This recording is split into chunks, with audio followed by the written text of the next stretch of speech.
देवों के देव महादेव के चरणों में प्रणाम करती हूँ, मेरा प्रणाम स्वीकार हो। माता पार्वती के चरणों में प्रणाम करती हूँ, मेरा प्रणाम स्वीकार हो।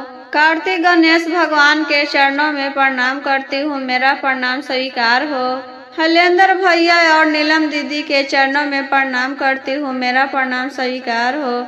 सभी देवी देवताओं के चरणों में प्रणाम करती हूँ, मेरा प्रणाम स्वीकार हो। सभी गुरु भाई बहनों के चरणों में प्रणाम करती हूँ। हर हर महादेव गुरु भाई बहनों। आज मछली के शिव भक्ति के बारे में कथा सुनाएंगे। एक जल के प्राणी होकर शिव गुरु के शिष्या थी। गुरु भाई बहना कथा सुन रहे हैं तो पूरा सुनिए, आधा अधूरा नहीं सुनिए।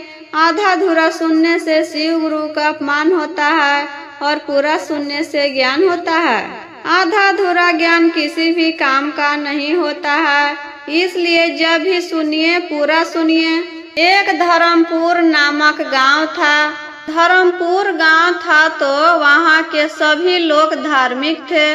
उस गांव के जितना भी स्त्री पुरुष थे सभी लोग शिव जी के पूजा पाठ करते थे, चर्चा करते थे। सभी गुरु भाई बहना एक जगह होकर के चर्चा करते थे प्रतिदिन। उसमें से एक गुरु भाई कहते हैं प्रतिदिन गांव में चर्चा करते हैं और कहीं नहीं जाते हैं चर्चा करने। तो गांव के बाहर एक तालाब है, वहां हरा भरा पेड़ भी है और शिव जी के मूर्ति है, वहीं चलते हैं चर्चा करने। तो सभी गुरु भाई बहन तैयार हो जाते हैं, कहते हैं कि ठीक है कल वहां पर चलेंगे चर्चा करने। सभी लोग नहा धोकर वहां 10 बजे पहुंच जाते हैं और चर्चा शुरू हो जाता है।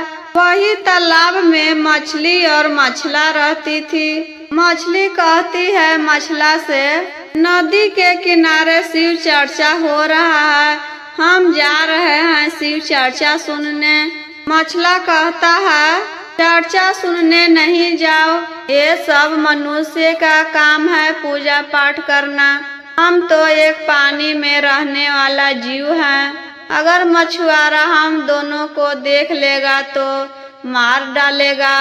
हम मनुष्य पर भरोसा नहीं कर सकते हैं।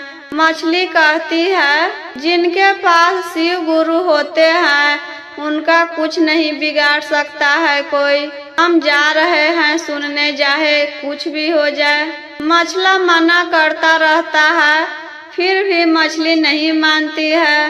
नदी के किनारे आकर चर्चा सुनने लगती है। चर्चा खत्म हो गया गुरु बहना। सभी लोग आरती गाने लगे और प्रसाद भी बटाने लगा।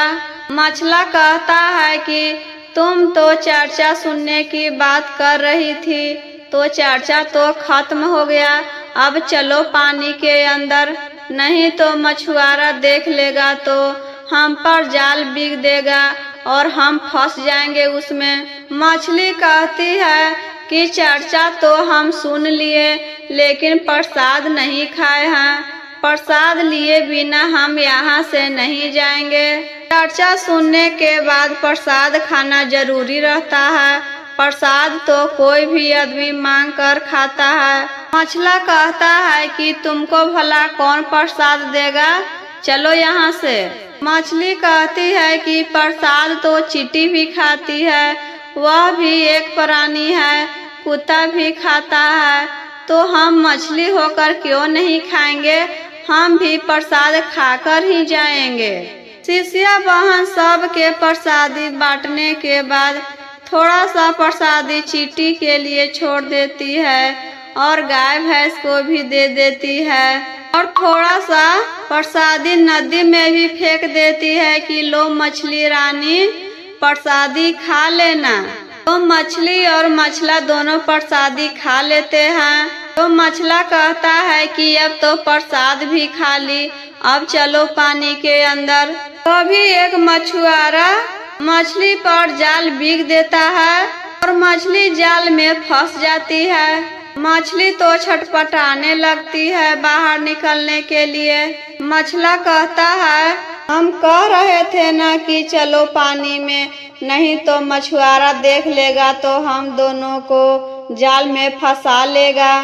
शिव चर्चा करना हमारा काम नहीं है, मनुष्यों का काम है। अब हम यहाँ से कैसे बाहर निकलेंगे, कौन हमें बचाएगा? मछली कहती है सब्र रखिए, हमें कुछ नहीं होगा, शिव गुरु हमारी मदद जरूर करेंगे। शिव गुरु के हम लोग चर्चा भी सुने हैं और प्रसाद भी खा लिए हैं, हम दोनों को कुछ नहीं होगा, शिव गुरु हमें बचा लेंगे, उनको पर भरोसा रखिए। मछुआरा जाल में से मछला और मछली को निकालकर टोकरी में रख देता है। मछला कहने लगता है कि अब तो हम टोकरी में भी रखा गए, अब कैसे बचाएंगे शिव गुरु, अब बचाएंगे शिव गुरु। मछली कहती है कि इतना ही में हार मान गए, हमें कुछ नहीं होगा, सब्र रखिए, शिव गुरु हमें बचाने जरूर आएंगे। मछुआरा टोकरी को सर पर उठा लेता है और बाजार में जाने लगता है बेचने। फिर मछला कहता है कि अब हम तो बाजार में बिकने जाने लगे, अब कैसे बचेंगे? आज तो हम दोनों पति पत्नी का मृत्यु निश्चित है। फिर मछली कहती है शिव गुरु पर भरोसा रखिए, वो हमें जरूर बचाएंगे, शिव गुरु हमें कुछ नहीं होने देंगे, वो अपने भक्तों की रक्षा करने जरूर आते हैं। फिर मछुआरा बाजार में लेकर चला जाता है, बेचने के लिए बैठ जाता है। तभी एक आदमी आता है और कहता है भैया 1 किलो मछली हमें दे दीजिए। तो मछुआरा 1 किलो मछली चढ़ाता है, वही 2 मछली 1 किलो हो जाता है। फिर मछला कहता है कि अब तो हम तराजू पर भी तौला गए, अब कैसे बचेंगे?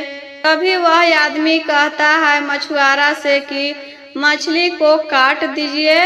हम घर पर कैसे काटेंगे, यहीं पर काट दीजिए, घर पर ले जाकर खाली बनाने के लिए रह जाएगा।